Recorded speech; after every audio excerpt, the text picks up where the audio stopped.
ওই সময় আসমানে সমস্ত ফেরেশতারা কান্না। পৃথিবীর ইতিহাসে দুইবার সমস্ত ফেরেশতারা কেঁদেছিল। এক নাম্বার তায়েফের ময়দানে যখন পয়গম্বরকে তায়েফের বাচ্চারা এক পাটকেল মেরে মেরে পয়গম্বরকে অজ্ঞান করে ফেলে, তখন হযরতে পয়গম্বরের এই নির্যাতনের দৃশ্য দেখে সমস্ত ফেরেশতারা কেঁদেছিল। আর দ্বিতীয়বার হযরত ইসমাঈল আলাইহিস সালাতু ওয়াস সালামের গলার মধ্যে যখন আপন বাবা ছুরি চালা দেয়, ওই সময় সমস্ত ফেরেশতারা কান্না করতেছিল। জিবরাইলকে আল্লাহ ডাক দেয়া বলে, জিবরাইল রে যা যা যা, আমার পয়গম্বর ইব্রাহিম তার পরীক্ষার মধ্যে ফাঁস করে ফেলছে। জান্নাত থেকে একটা দুম্বা নিয়া ইসমাইলকে উঠায়া ইসমাইলের জায়গার মধ্যে ওই দুম্বাটা তুই শোয়া দে। আল্লাহর কাছে ত্যাগ স্বীকার করে আল্লাহকে বুঝায় দিছে, আল্লাহকে জানায় দিছে, আল্লাহকে দেখায় দিছে, হে আল্লাহ আমার কাছে আমার সন্তান প্রিয় না, আমার কাছে আমার স্ত্রী প্রিয় না, আমার কাছে তুমি প্রিয়, তোমার সামনে আমার স্ত্রী সম্পদ কিচ্ছু না। ক্বালা আসহাবু রাসূলিল্লাহি সাল্লাল্লাহু আলাইহি ওয়াসাল্লাম, ইয়া রাসূলাল্লাহ মা হাযিহিল আদাহি, ইয়া রাসূলাল্লাহ হে হাবিবাল্লাহ কুরবানি কি? আল্লাহ রাসূল সাল্লাল্লাহু আলাইহি ওয়াসাল্লাম জানা দেয় সুন্নাতু আবিকুম ইব্রাহিম, এটা হচ্ছে তোমাদের পিতা হযরতে ইব্রাহিম আলাইহিস সালাতু ওয়াস সালামের সুন্নাত। সুবহানাল্লাহ। সাহাবায়ে কেরাম আবার জিজ্ঞাসা করলেন, ক্বালু ফামা লানা ইয়া রাসূলুল্লাহ, এই কুরবানির মাধ্যমে কি আমাদের জন্য কোনো সওয়াব আছে কিনা, আমাদের জন্য বিশেষ কোনো উপকার আছে কিনা? পয়গম্বর সাল্লাল্লাহু আলাইহি ওয়াসাল্লাম জানা দেয়, ক্বালা বিকুল্লি শার হাসানা। সুবহানাল্লাহ। আল্লাহ রাসূল সাল্লাল্লাহু আলাইহি ওয়াসাল্লাম জানা দেয়, তুমি যে বস্তুটা কুরবানি করবা এই বস্তুর প্রত্যেকটা পশমের বিনিময়ে আল্লাহ পাক তোমার আমলনামায় একটা করে নেকি দান করবেন। সুবহানাল্লাহ। সাহাবায়ে কেরাম আবার জিজ্ঞাসা করলেন, ইয়া রাসূলুল্লাহ অনেক পশু আছে যে পশুগুলার পশম অনেক ঘন, এই ঘন পশুর ব্যাপারে আপনার কি মতামত? রাসূল সাল্লাল্লাহু আলাইহি ওয়াসাল্লাম জানা দেয়, ফাসসুফু বিকুল্লি শারাতিন মিনাল হাসানা, ঘন পশু বিশিষ্ট প্রত্যেকটা জন্তুর প্রত্যেকটা পশমের বিনিময়ে আল্লাহ তোমাদেরকে নেকি দান করবে। সুবহানাল্লাহ। সাহাবায়ে কেরাম রাসূলকে জিজ্ঞেস করলেন যে কুরবানি ইব্রাহিম আলাইহিস সালামের সুন্নাত, তবে এটার মধ্যে আমাদের কি কোনো বিশেষ ফজিলত আছে? রাসূল জানায় দিলেন প্রতি পশমের বিনিময়ে তোমার জন্য সওয়াব। সাহাবী আবার জিজ্ঞাসা করলেন, কিছু কিছু পশু আছে যেগুলা কি বলে ভেড়া, ভেড়ার কিন্তু অনেক ঘন পশম, এগুলোর ব্যাপারে আপনার কি মতামত? রাসূল জানা দেয় এগুলোর ব্যাপারেও এগুলোরও যতগুলা পশম আছে প্রত্যেকটা পশমের বিনিময়ে আল্লাহ তোমাদেরকে সওয়াব দান করবে। সুবহানাল্লাহ। অন্য হাদিসের মধ্যে আসছে, عن عائشة رضي الله تعالى عنها قالت قال رسول الله صلى الله عليه وسلم ما عمل آدمي من عمل يوم النحر أحب إلى الله من إهراق الدم। আল্লাহ রাসূল সাল্লাল্লাহু আলাইহি ওয়াসাল্লাম জানা দেয় ঈদুল আজহার দিন আল্লাহর রাস্তায় কুরবানি করার চাইতে আল্লাহর কাছে পছন্দনীয় আর কোনো আমল নাই। অর্থাৎ কুরবানির দিন, ঈদের দিন সবচাইতে আল্লাহর কাছে পছন্দনীয় যে আমল, ওই আমলটা হচ্ছে বান্দা আল্লাহর নামে কুরবানি দান করবে। রাসূল সাল্লাল্লাহু আলাইহি ওয়াসাল্লাম জানা দেয়, ওয়া ইন্নাহা লা ইয়াতি ইয়াউমাল কিয়ামাতি বিকুরুনিহা ওয়া আশআরিহা ওয়া আযলাফিহা। শুধু তাই নয়, তুমি যেই বস্তুটা আল্লাহর রাস্তায় কুরবানি দিবা এই বস্তু তার শিং, তার শরীরের পশম এবং পায়ের খোঁড়া সহ সমস্ত পশু কাল কিয়ামতের ময়দানে আল্লাহর দরবারে দাঁড়ায় যাবে। সুবহানাল্লাহ। আপনি আমি আল্লাহর রাস্তায় যে পশুটা কুরবানি দিব, কিয়ামতের দিন এই পশু তার শিং, তার শরীরের নুন, তার পায়ের খুরা এগুলা নিয়ে আল্লাহর দরবারে আপনার জন্য দাঁড়ায় যাবে।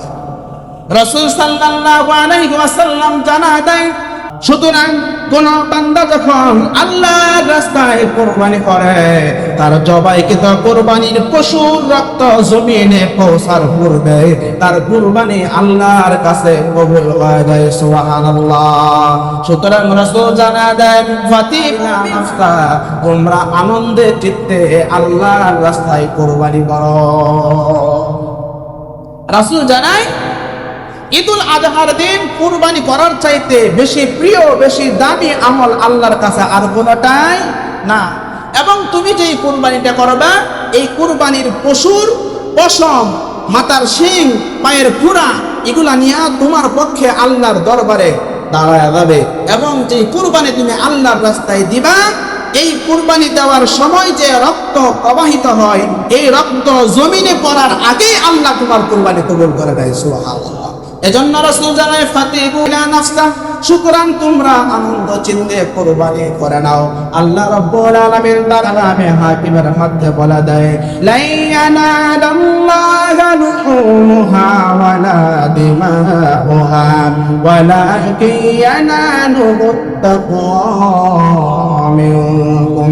আল্লাহ রাব্বুল আলামিন তোমার কুরবানিকৃত পশুর রক্ত, মাংস কত টাকা দিয়ে তুমি কিনেছো, এগুলো আল্লাহর কাছে পৌঁছে না। আল্লাহর কাছে পৌঁছে তুমি কোন নিয়তে কুরবানি করেছো, তোমার তাকওয়া, তোমার মনের অবস্থা, এটা আল্লাহর কাছে এরকম পৌঁছে যায়। এজন্য আমরা যখন কুরবানি করব, একমাত্র আল্লাহকে রাজি আর খুশি করার জন্য করব। কারণ কুরবানি শুধু জবাই করে গোশত খাইলাম এটার নাম কিন্তু কুরবানি না। কুরবানি হচ্ছে একটা ত্যাগের নাম। কুরবানি, আমাদের কুরবানির যে সূচনা, এটা শুরু হয়েছে হযরতে ইব্রাহিম আলাইহিস সালাতু ওয়াস সালামের তার সন্তানকে কুরবানির মাধ্যমে যে ত্যাগ, আল্লাহর যে নৈকট্য হাসিল করেছে, সেটারই ধারাবাহিকতায় আমাদের পর্যন্ত এই কুরবানি এসেছে।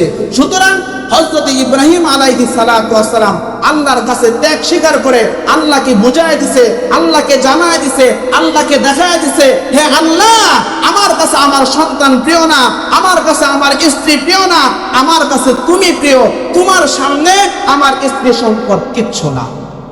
এজন্যই তো হযরত ইব্রাহিম আলাইহিস সালাতু ওয়াস সালামের বয়স 80 থেকে 90 বছর হয়ে যায়। ইব্রাহিম পয়গম্বরের কোনো সন্তান নাই।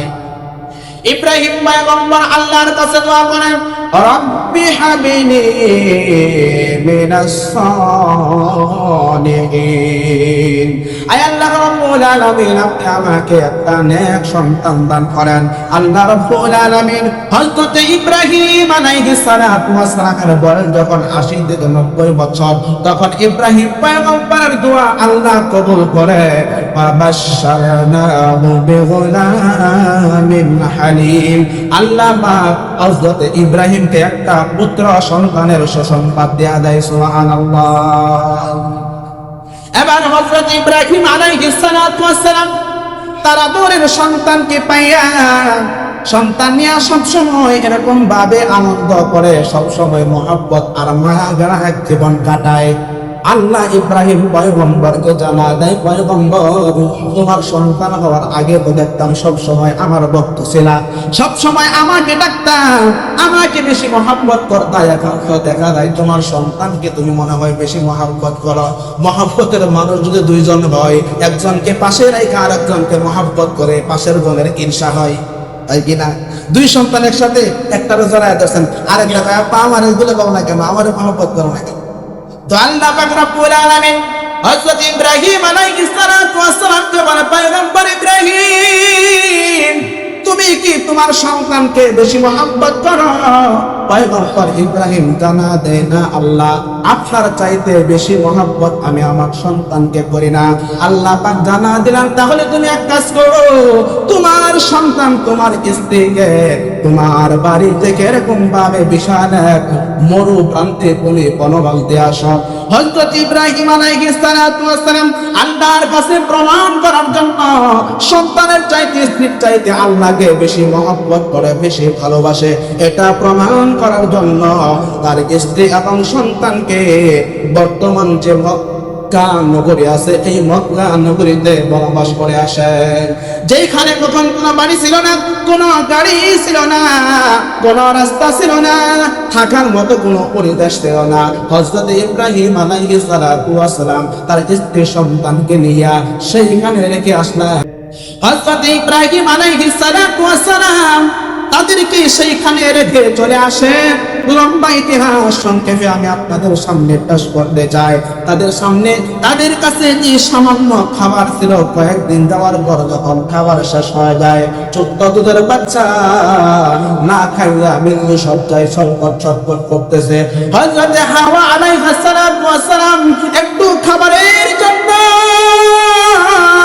বেকরার হয়ে গেছে, একটু খাবার তালাশ করার জন্য, একটু পানি তালাশ করার জন্য। ওই সময় যে বালুর ময়দান ছিল, বড় বড় পাহাড় ছিল, সাফা আর মারওয়া। একবার সাফা পাহাড়ে যায়, আরেকবার মারওয়া পাহাড়ে যায়, আরেকবার যখন পাহাড়ে ওই পাশে যায় দেখে আদরের সন্তান দেখা যায় না। আবার তুরিয়া সন্তানের কাছে আসে, কোথাও কোনো পানির ব্যবস্থা করা হয় না। এক পর্যায়ে বর্ণনার মধ্যে আসছে হযরতে হাজেরা আলাইহিস সালাতু ওয়াস সালাম তার জিহ্বাটা তার সন্তানের মুখের মধ্যে দিয়া দিছে। তারপরেও যখন কোনো পানির ব্যবস্থা হয় না, আল্লাহ পাক রব্বুল আলামিন ফেরেশতাদের মাধ্যমে হযরত ইসমাঈল আলাইহিস সালাম পায়ের যে আঘাতটা জমিনের মধ্যে পড়েছিল, ওই জায়গার মধ্যে আল্লাহ পাক জমজম কূপের ব্যবস্থা করে দেয়। সুবহানাল্লাহ। হযরত ইব্রাহিম আলাইহিস সালামের সন্তান হযরত ইসমাঈল আলাইহিস সালাম সেই জায়গার মধ্যে লম্বা সময় এরকম ভাবে থাকতে থাকেন। হযরত ইব্রাহিম আলাইহিস সালাম তৎকালীন সময় শাম দেশে বর্তমান সিরিয়া আছে, তার সন্তান স্ত্রী মক্কার মধ্যে আছে। একদিন দুই দিন করে লম্বা সময় তখন কেটে যায়। তার সন্তানের বয়স যখন 8-9 বছর হয়ে যায়, তার সন্তান যখন বালেগ হওয়ার আগ মুহূর্ত পর্যন্ত পৌঁছে, আল্লাহ পাক রব্বুল আলামিন হযরত ইব্রাহিম আলাইহিস সালাতু ওয়াস সালামকে স্বপ্নের মধ্যে জানা দেয়, ও পয়গম্বর, আপনি আপনার প্রিয় বস্তুটাকে আল্লাহর রাস্তায় কুরবানি করুন। একে তার স্ত্রী সন্তান তার কাছে নাই, অনেক আগেই জন্মের পরেই বনবালতে আসছে। সন্তান দেখতে দেখতে বড় হয়ে গেছে, বাবার কোনো আদর পায় নাই, বাবাকে দেখার সুযোগ পায় নাই। ওদিক দিয়ে আল্লাহ রব্বুল আলামিন আরেক আদেশ দিয়া দিছে, আরেক পরীক্ষা দিয়া দিছে, তুমি তোমার সন্তানকে কুরবানি করো। হযরত ইব্রাহিম আলাইহিস সালাম স্বপ্নে দেখার সাথে সাথে আর কোনো চিন্তা না, আর কোনো ভাবনা নয়, ছুরি হাতে নিয়া হাঁটি হাঁটি পা পা করে মক্কা নগরীতে তার সন্তানের কাছে চলে যায়। সন্তানের কাছে যখন চলে যায়, 8 বছরের ব্যবধানে এখন আর হাজেরার ঘরটা চেনে না। এক সময় ঘর ছিল না, কিন্তু 8-10 বছরের আশপাশে অনেক বাড়ি হয়ে গেছে, অনেক গাছপালা হয়ে গেছে। পানি হওয়ার কারণে আশপাশের মানুষ এখানে বাড়ি বেঁধেছে। পাখিগুলো পানি খাবার কারণে, ওই পাখি সবসময় আসা বসা করার কারণে পাখি যে খাবারের পর পায়খানা করে বা এরকম ভাবে ফলের যে বিচি থাকে, এই বিচি আশপাশে পড়ার কারণে এখন গাছপালা হয়ে গেছে। আগের পরিবেশ এখন আর নাই। হযরত ইব্রাহিম তার সন্তান ইসমাইলকে চেনে না, যাইয়া জিজ্ঞেস করে, ও লোক সকল, এখানে ইসমাইলের বাড়ি কোনটা? লোক সকল যখন দেখা যায় এটা হলো ইসমাইলের বাড়ি, তখন হযরত ইব্রাহিম আলাইহিস সালাম তার ঘরে যায়। যাওয়ার পর তার সন্তানকে বলে, আলা ইয়া বুনাইয়া ইন্নী আরা ফিল মানাম, ইয়া বুনাইয়া, হে আমার আদরের সন্তান, ইন্নী আরা ফিল মানাম, আমি তো তোমার ব্যাপারে স্বপ্নে দেখলাম এমনি আযবাহুকা, তোমাকে আমি জবাই করতেছি, ফানজুর মাযা তারা, এখন তোমার মতামত কি তুমি বলো। দেখেন কেমন বাবা কেমন সন্তান, বাবা হইয়া সন্তানকে প্রশ্ন করে, বাবা আমি তো স্বপ্নের মধ্যে দেখলাম যে আল্লাহ বলছে তোমাকে জবাই করার জন্য, এখন আমি তোমাকে জবাই করতে চাই, তুমি কি বলো। কেমন সন্তান কেমন সন্তান, সন্তান ডাক দেয়া বলে, ইফআল মা তুমার সাতাজিদুনি ইনশাআল্লাহু মিনাস সাবিরিন। আল্লাহু আকবার। সন্তান ডাক দেয়া বলে, বাবা আল্লাহ পাক যদি তোমাকে বলে থাকে আমাকে জবাই করার জন্য, তাহলে আমি তোমাকে অনুমতি দিচ্ছি, তুমি শব্দের মধ্যে যা দেখছো তা তুমি বাস্তবায়ন করো, অর্থাৎ তুমি আমাকে জবাই করে ফেলো। সুবহানাল্লাহ। বর্তমান সমাজের দিকে তাকাইলে দেখা যায় জবাই তো দূরের কথা, অনেক সন্তান আছে মা বাবার কথা মোটেই শুনে না। বাবা কয় এইদিকে যা, সন্তান বলে এইদিকে, মা কয় এইদিকে যা, সন্তান যায় পিছের দিকে। কিন্তু কেমন সন্তান, নবীর সন্তান তো নবী হবে। এজন্য আল্লাহ পাক কেমন দরদ কেমন জ্ঞান দ্বারা তারে দুনিয়াতে প্রেরণ করেছিলেন। সন্তানকে যখন বলা হলো আল্লাহ তোমাকে কুরবানি দেওয়ার জন্য বলেছে, এবার সন্তান ওই কুরবানির জন্য রাজি হইয়া বলে, বাবা আল্লাহ যে আদেশ তোমাকে করেছে তুমি ওই আদেশ তাড়াতাড়ি বাস্তবায়ন করো। হযরত ইব্রাহিম আলাইহিস সালাতু ওয়াস সালাম এবার তার সন্তানকে কুরবানি করার জন্য মায়ের কাছে বলে, ও হাজেরা তোমার সন্তানকে একটু সাজায় গোছায় দাও, আমরা একটু বেড়ানোর জন্য যাব। এমন কথা বলে হযরত ইব্রাহিম আলাইহিস সালাতু ওয়াস সালাম তার সন্তানকে নিয়ে হাঁটি হাঁটি পা পা করে মিনার প্রান্তরের দিকে রওনা হয়ে যায়। মিনার প্রান্তরের দিকে যখন রওনা হয়ে যায়, ওই দিকে শয়তান বেচারার মাথা নষ্ট হয়ে গেছে। ইব্রাহিম যদি তার সন্তানকে কুরবানি দিয়া আল্লাহর কাছে নৈকট্য হাসিল করে ফেলে, তাহলে তো আমি শয়তান হেরে যাব। এই জন্য শয়তান ইসমাঈল আলাইহিস সালাতু ওয়াস সালামকে ডেকে ডেকে কয়, ও ইসমাঈল কোথায় যাও কোথায় যাও কোথায় যাও। ইসমাঈল বলে, বাবার সাথে মিনাতে যাই। কেন মিনাতে যাও তুমি কি জানো নি? ইসমাঈল ডাক দেয়া বলে, আমার বাবা আমাকে জবাই করবে, এই জন্য আমি মিনাতে যাই। সন্তান বলে, আমার বাবা আমাকে জবাই করবে, এই জন্য আমি মিনাতে যাই। শয়তান দেখলো ইসমাইলকে এখানে ঢোকা দেওয়ার কোনো সুযোগ নাই, কারণ ইসমাইল আগ থেকেই জানে। দৌড়ে এসে যা দেখি হাজেরাকে কোনো ধোঁকা দিতে পারি কিনা। মহিলা মানুষ, আবেগী মানুষ, মনে হয় তাকে ধোঁকা দিতে পারবো, কারণ সর্বপ্রথম যে মহিলা আম্মা জান হাওয়া আলাইহিস সালাতু ওয়াস সালামকে যেমনি ভাবে ধোঁকা দিয়েছিলাম, সেও তো একজন মহিলা ছিল। আজকেও যদি হাজেরাকে ধোঁকা দিতে পারি তাহলে আমি বড় সফল কাম হয়ে যাব। দৌড়ে হাজেরার কাছে আসছে, ও হাজেরা তোমার স্বামী কোথায়, তোমার সন্তান কোথায়? হাজেরা ডাক দেয়া বলে, আমার স্বামী তো সন্তানকে নিয়ে ঘুরতে গেছে, বেড়াইতে গেছে। কোথায় গেছে তুমি কি জানো নাকি? হাজেরা ডাক দেয়া বলে, বাবা সন্তানকে যেখানে মন চাই সেইখানে নিয়ে গেছে, এটা আমার জানার কি আছে? বাবা সন্তানের কাছে গেছে, এখানে তো জানার কোনো প্রয়োজন নাই। শয়তান ডাক দেয়া বলে, তুমি কি জানো তোমার স্বামী তোমার সন্তানকে জবাই করার জন্য নিয়ে গেছে? তোমার স্বামীর হাতে কি তুমি ছুরি দেখছো কিনা? এবার হাজারা ডাক দেয়া বলে, হ্যাঁ আমি আমার স্বামীর হাতে ছুরি দেখেছি। এবার হাজারা আলাইহিস সালাতু ওয়াস সালাম বলে, ও শয়তান তোর মুখে মিথ্যা বুঝি আর কেউ নাই। কোন বাবা কোন সন্তানকে নিজ হাতে জবাই করতে পারে না। আমি এটা বিশ্বাস করি না যে আমার স্বামী আমার সন্তানকে জবাই করবে। শয়তান দেখো সত্য কথা না বললে বিশ্বাস করবে না। শয়তান এবার ডেকে ডেকে কয়, ও হাজেরা আল্লাহর পক্ষ থেকে আদেশ হয়েছে তোমার স্বামী যেন তোমার সন্তানকে জবাই করে।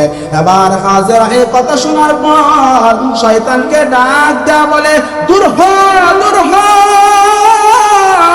আমার আল্লাহ যদি আমার স্বামীকে আমার সন্তানকে জবাই করার জন্য বলে, এখানে আমি হাজেরার কোনো আপত্তি নাই। সুবহানাল্লাহ। হযরতে হাজেরা আলাইহিস সালাতু ওয়াস সালামের কাছে কোনো ধোঁকা দিতে পারল না।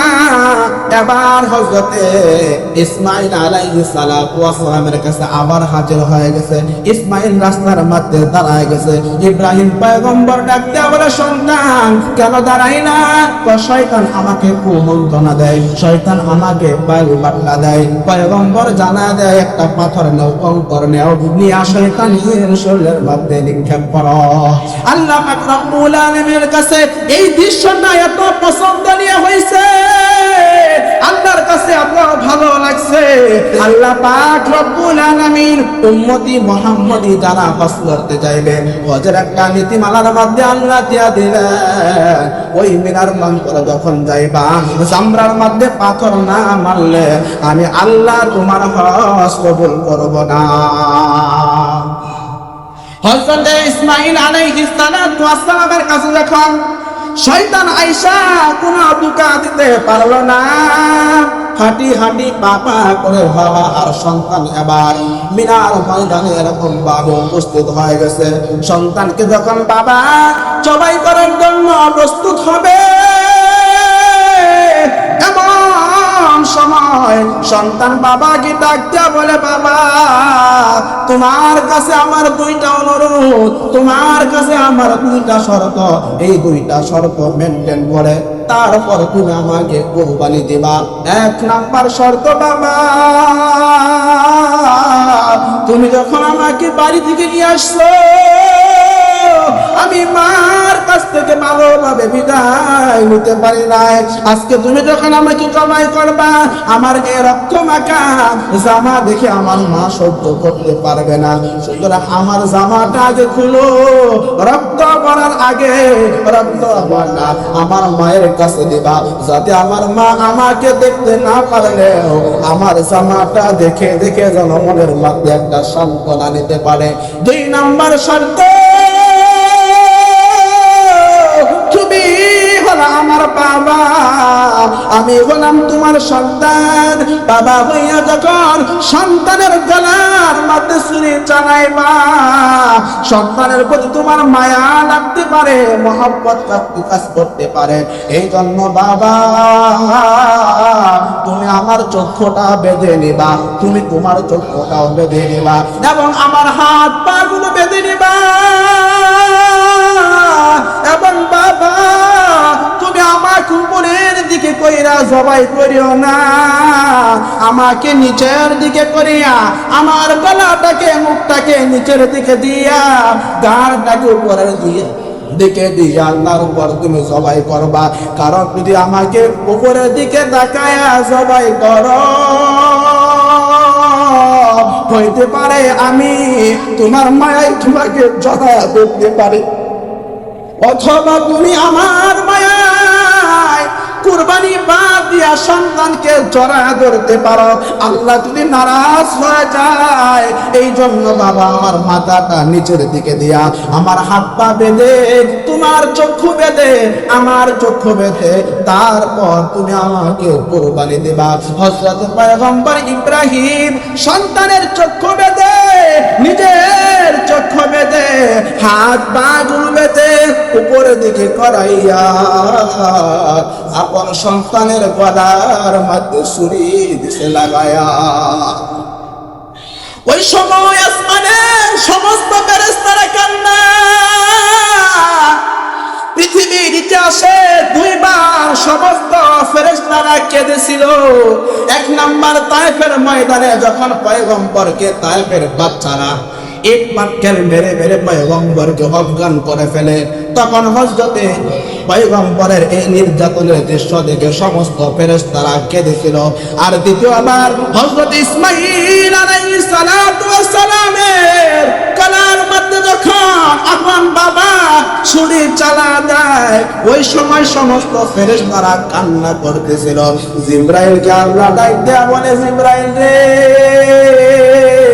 যা যা যা, আমার পয়গম্বর ইব্রাহিম তার পরীক্ষার মধ্যে ফাঁস করে ফেলছে। জান্নাত থেকে একটা দুম্বা নিয়া ইসমাইলকে উঠায়া ইসমাইলের জায়গার মধ্যে ওই দুম্বাটা তুই শোয়া দে। হযরত ইব্রাহিম আলাইহিস সালাতু ওয়াস সালাম বিসমিল্লাহি আল্লাহু আকবার বলে যখন ছুরি চালায়া দেয়, ফিটকি দিয়া রক্ত যখন নিজের শরীরের মধ্যে আসে, পয়গম্বর ইব্রাহিম মনে করছে আমার সন্তান বুঝি কুরবানি হয়ে গেছে, আমার সন্তান বুঝি কুরবানি হয়ে গেছে।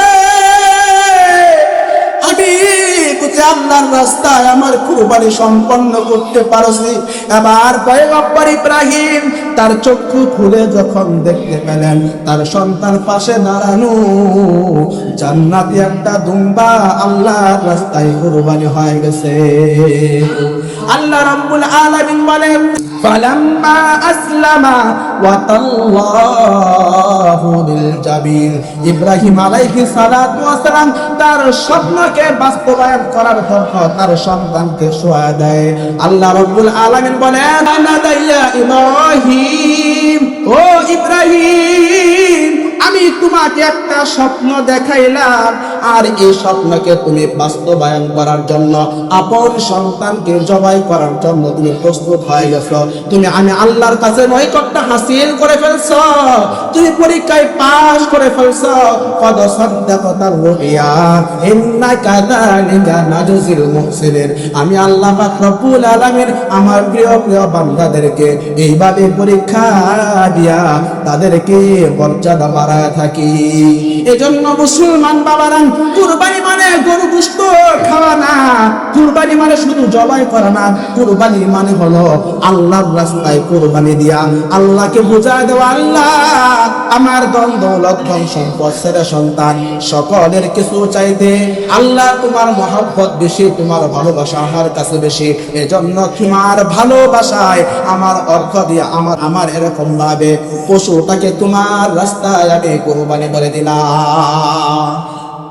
তাহলে কুরবানি মানে শুধু জবাই করে গোশত খাওয়ার নাম না, কুরবানি হচ্ছে ওই ইব্রাহিম আলাইহিস সালাতু ওয়াস সালামের ত্যাগের একটা নমুনা।